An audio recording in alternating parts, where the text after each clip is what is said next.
Hello and welcome to this week's news bulletin from the Christian Institute. The Department of Health has said there is no legal requirement for doctors approving women for abortions to see them in person. Instead, the new guidance suggests that doctors can consider relevant paperwork or speak to other health professionals in order to reach their decision.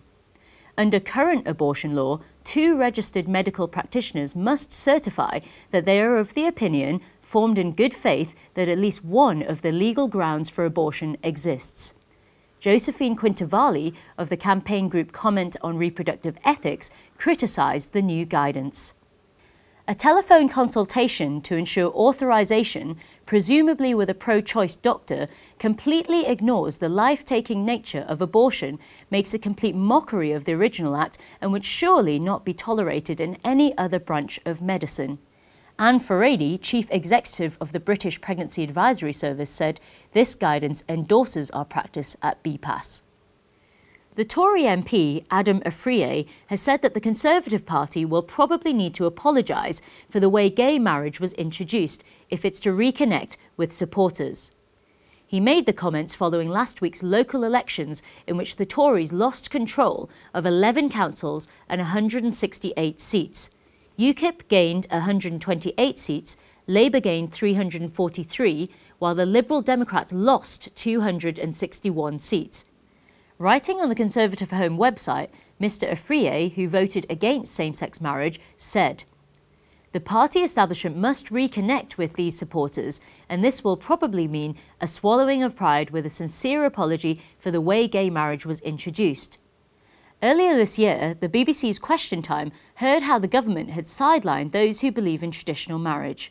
We've heard a lot of talk about love, but marriage is not primarily about love, it's part of it. Marriage is about a child-centric institution.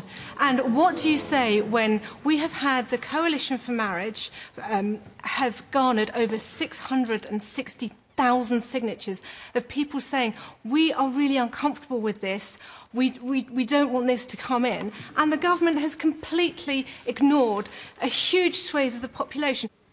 A pilot scheme to counter the binge drinking culture in universities has been launched by the National Union of Students and the Home Office. 7 universities are taking part in the year-long project, which includes tackling alcohol-fuelled initiation ceremonies.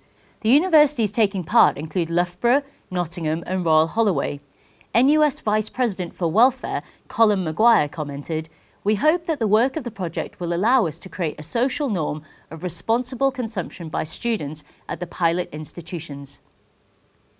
A new report has shown that the number of drug overdose deaths in the UK is more than twice the European average. In Britain, there is an average of 38.3 deaths per million people, while the figure falls to 17 deaths per million across the continent. The study from the European Monitoring Centre for Drugs and Drug Addiction also highlighted how legal highs are now being injected rather than smoked or swallowed. It showed that the number of legal highs available has increased significantly in recent years. Norman Baker, Crime Prevention Minister, discussed the UK's response. "We control more than 250 new psychoactive substances in the UK, including some of the 81 substances reported for the first time by the European Monitoring Centre.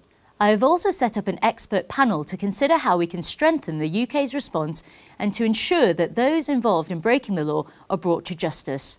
The panel will report to me shortly." And finally, the British actress Emily Blunt has praised marriage, saying it has deepened her romance with her husband and fellow actor John Krasinski. The 31-year-old told Harper's Bazaar magazine why she loves being a wife. "I'm with someone who makes me incredibly happy.